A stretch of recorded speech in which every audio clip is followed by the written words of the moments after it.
Yang sangat miris, kita bahkan di bawah Malaysia dan bahkan lagi di bawah negara baru Timor Leste. Di ASEAN kita peringkat ke-5 atau ke-6. Sedih sekali. Lalu, apakah pemberantasan korupsi tahun 2025 yang kemarin Kejaksaan Agung memamerkan tumpukan uang, penangkapan ini, penangkapan itu, tidak berdampak? Mungkin persepsi global ini menganggap bahwa itu hanya show of force, tidak menyentuh substansial, karena kenyataannya dunia memandang Indonesia masih masuk dalam negara yang sangat korup.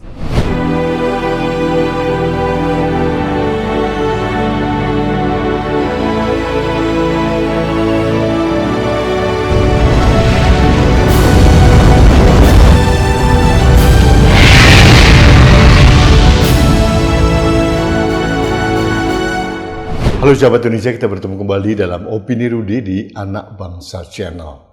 Sahabat Indonesia, kemarin kita mendapatkan kabar buruk.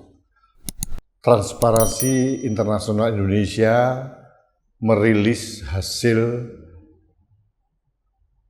CPI, Corruption Perception Index, atau Indeks Persepsi Korupsi untuk Indonesia tahun 2025.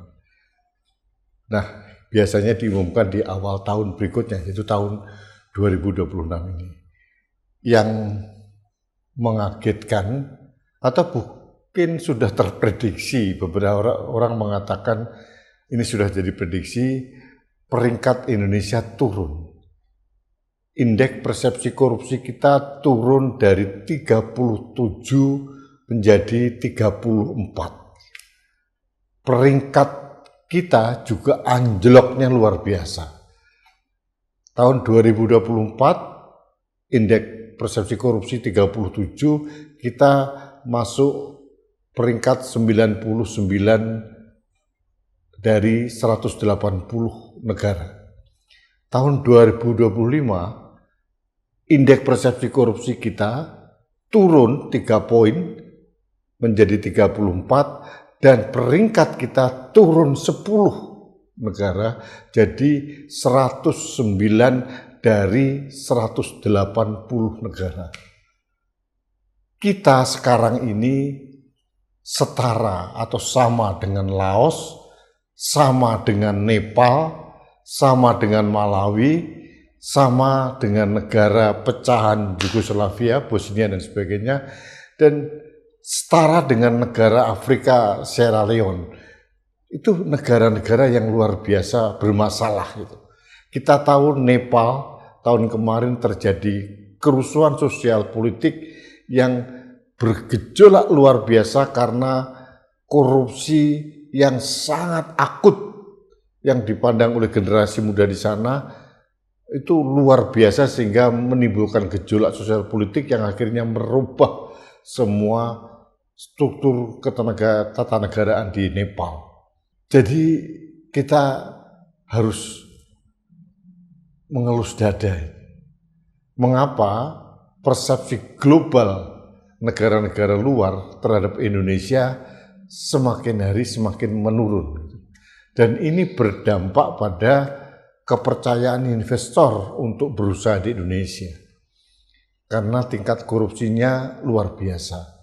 Bayangkan, dari 180 negara, kita peringkatnya 108. Bahkan kita jauh di bawah rata-rata dunia, dan kita jauh di bawah rata-rata Asia Pasifik sekalipun. Yang sangat miris, kita bahkan di bawah Malaysia, dan bahkan lagi di bawah negara baru Timor Leste. Di ASEAN kita peringkat ke-5 atau ke-6. Sedih sekali. Lalu, apakah pemberantasan korupsi tahun 2025 yang kemarin Kejaksaan Agung memamerkan tumpukan uang, penangkapan ini, penangkapan itu, tidak berdampak. Mungkin persepsi global ini menganggap bahwa itu hanya show of force, tidak menyentuh substansial, karena kenyataannya dunia memandang Indonesia masih masuk dalam negara yang sangat korup. Belum ada kebijakan yang sangat signifikan yang dipersepsikan dunia bahwa Indonesia telah melakukan upaya-upaya yang serius dalam mengurangi tingkat korupsi di Indonesia. Korupsi masih terus merajalela. Yang kemarin kita lihat penangkapan bea cukai, pajak, kemudian hakim juga ditangkap, OTT kepala daerah, dan mungkin banyak lagi yang masih dipersepsikan publik dunia bahwa kita masih terjebak dalam corruption trap, jebakan korupsi yang kita tidak bisa berbuat apa-apa. Menariknya menurut Transparansi Internasional bahwa indeks persepsi korupsi itu berbanding lurus dengan tingkat atau indeks persepsi demokrasi di negara itu.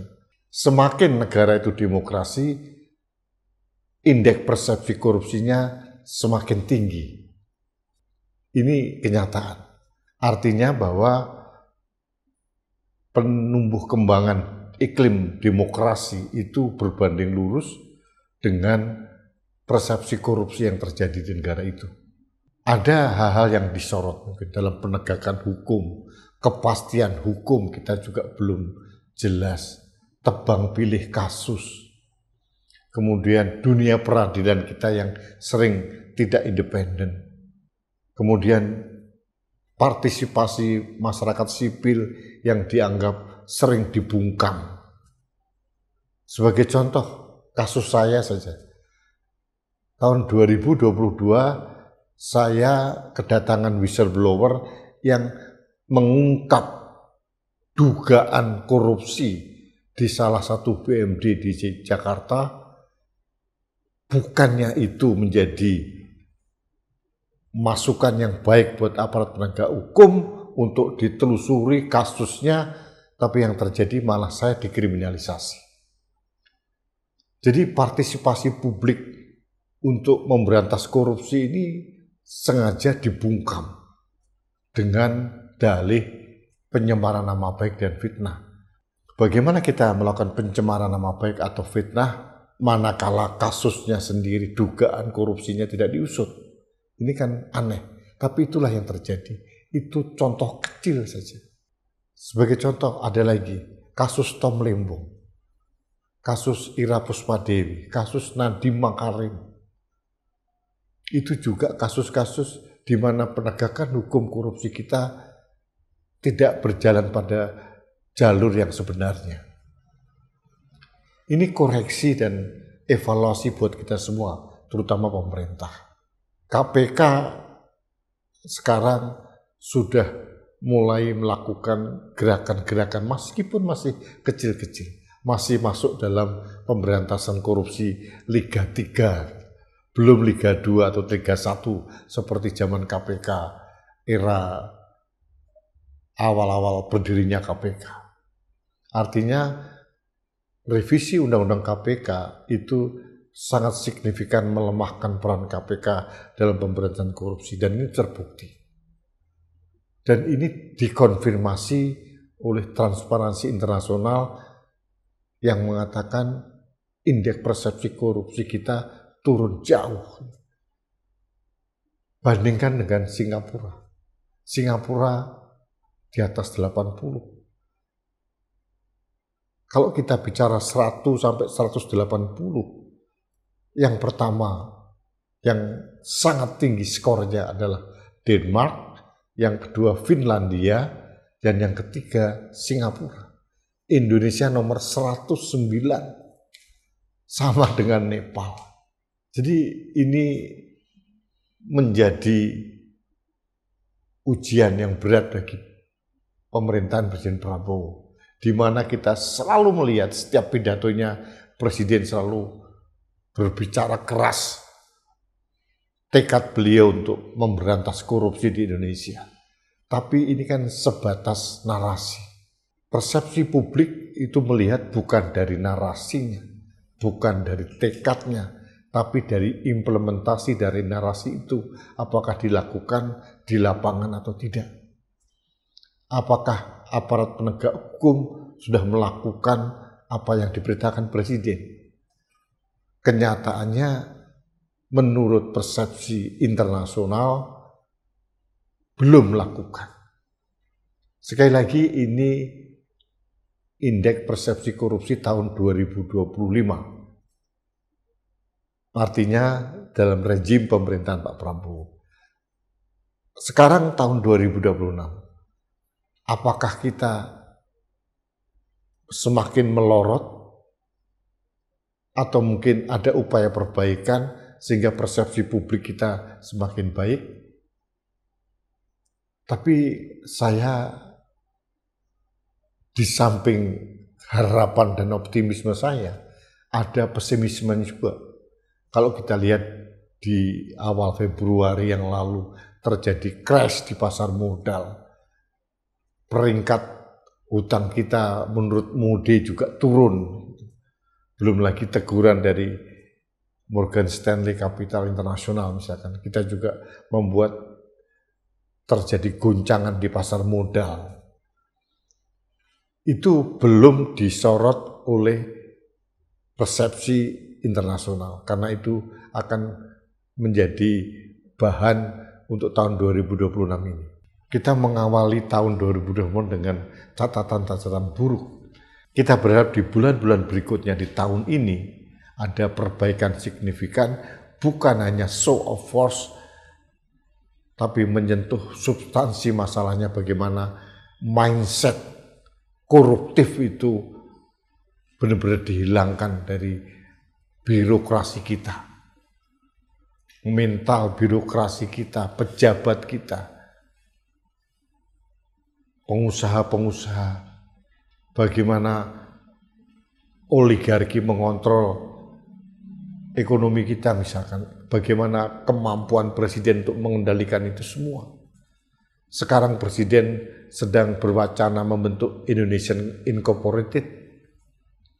Apakah ini berdampak positif untuk menghilangkan dominasi dari oligarki dalam mengontrol ekonomi Indonesia?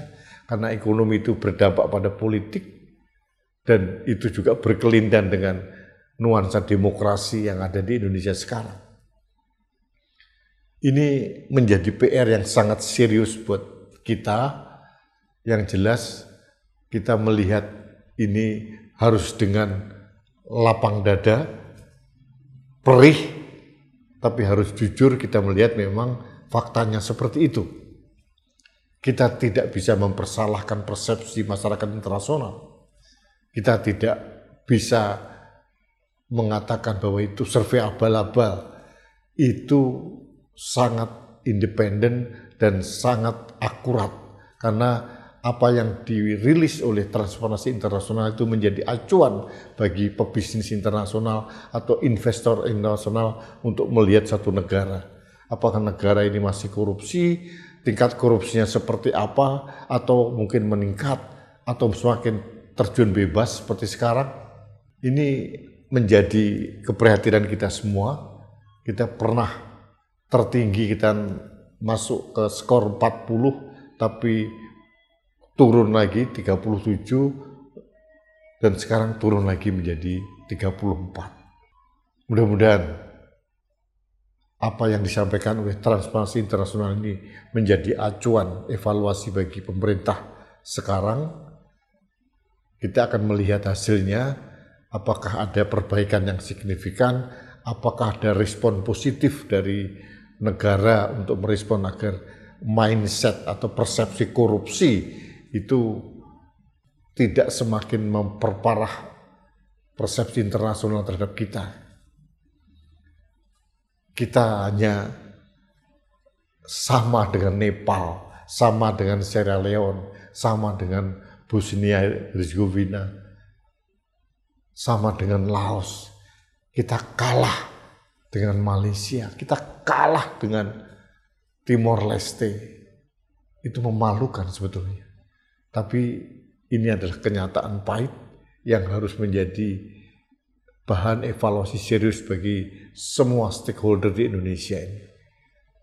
Jangan memperparah kondisi, dan mudah-mudahan pembantu-pembantu presiden mengimplementasikan tekad presiden untuk memberantas korupsi, sehingga nanti persepsi global terhadap penindakan korupsi di Indonesia ini semakin lama semakin positif. Itu harapan saya sebagai anak bangsa.